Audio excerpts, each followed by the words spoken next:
Bonjour à tous et bienvenue sur le plateau TV Veto Inside en direct d'AVAC, le congrès Marseille édition 2025.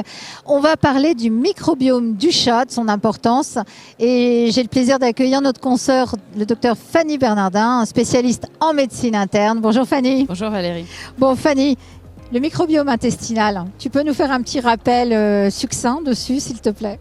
Le microbiome intestinal, c'est l'ensemble des organismes vivants qui sont dans le tube digestif. Donc c'est principalement des bactéries, mais aussi quelques virus et champignons qui vont vivre comme un écosystème au sein du tube digestif, qui vont l'aider à vivre et aider le reste du corps aussi à vivre. C'est vraiment un organe fonctionnel à part entière. D'accord, mais alors pourquoi est-ce qu'il est si important que ça pour nos animaux ?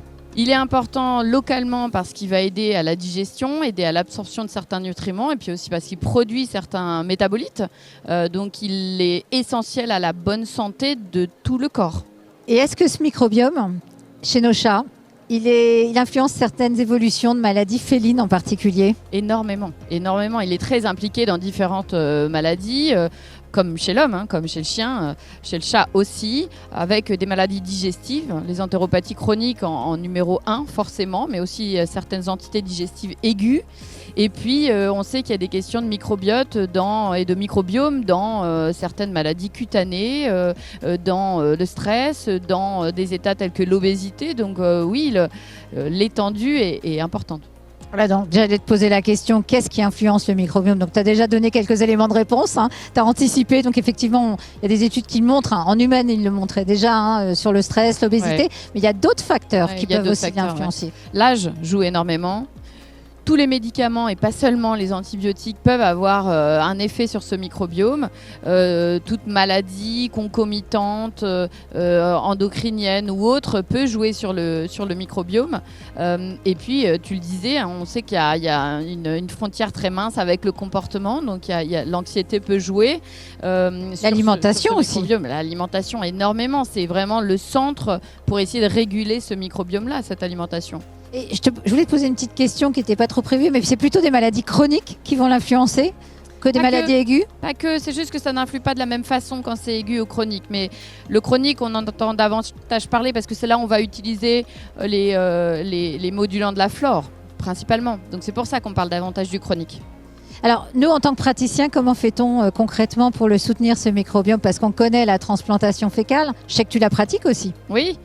Oui, mais d'abord, il faut jouer avec l'alimentation. C'est-à-dire que d'abord, il faut une alimentation équilibrée, riche en fibres, fermentées cibles. Et puis, on peut utiliser des prébiotiques, des probiotiques. On peut jouer sur la maladie sous-jacente aussi, ça c'est important.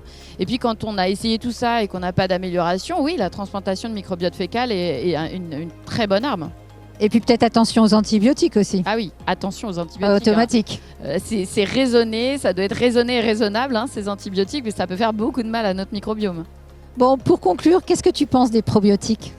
Que du bien. Je sais que les avis sont très partagés, mais le probiotique reste quelque chose de naturel et aujourd'hui on revient vers des médecines plus naturelles. Donc à partir du moment où on l'utilise à bon escient, c'est-à-dire sur un patient qui est symptomatique et qu'on ne l'utilise surtout pas par prévention après par exemple un traitement antibiotique, eh bien les probiotiques peuvent être intéressants. Il faut en essayer plusieurs, il faut varier les plaisirs, mais en général ils sont efficaces. Bon, merci beaucoup Fanny pour ce partage. Merci à toi, Valérie. J'espère que ça vous aura intéressé justement sur le microbiome chez le chat. Vous l'aurez compris, nos bactéries, mais celles de nos chats et de nos chiens, il faut les aimer aussi pour en prendre soin. Et puis les antibiotiques ne sont pas automatiques évidemment. En tout cas, on s'en reparle sur Veto Inside. Suivez-nous, la chaîne est gratuite. Allez, à très vite.